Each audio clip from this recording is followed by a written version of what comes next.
បាទសូមគោរពនឹងជម្រាបសួរអ៊ំពូមីងជាកសិករទាំងអស់គ្នាបាទថ្ងៃនេះខ្ញុំមកបង្ហាញពីកម្រិតនៃជំងឺបន្លាស់បាទជំងឺបន្លាស់គឺបែងចែកទៅជា9កម្រិតបាទហើយ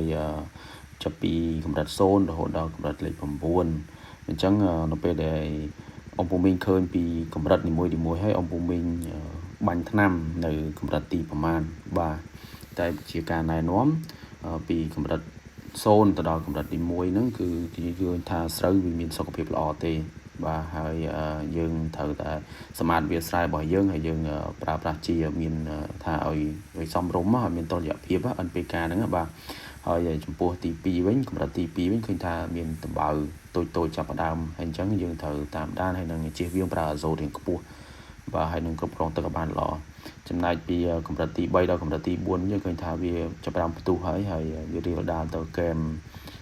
ពណ៌ថ្នោតដែរបាទអញ្ចឹងតំបន់ស្លឹកខ្លះគឺវារលងផលប៉ះពាល់ពី2ទៅ10%បើយើងមើលទៅ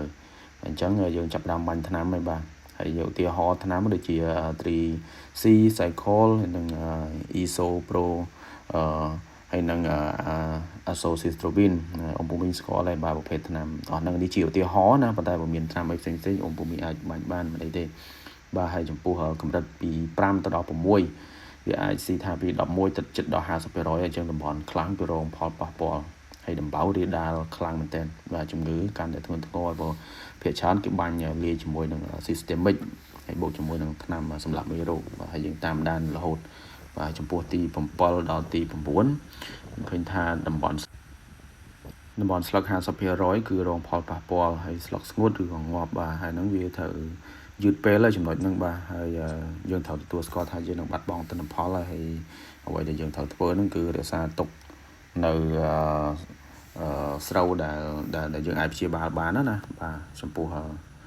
ស្លឹកដែលស៊ីរហូតដល់ប៉ុណ្ណឹងយើងបាញ់ថ្នាំកែលែងរួចបាទពីកម្រិតពី7ទៅដល់ទី9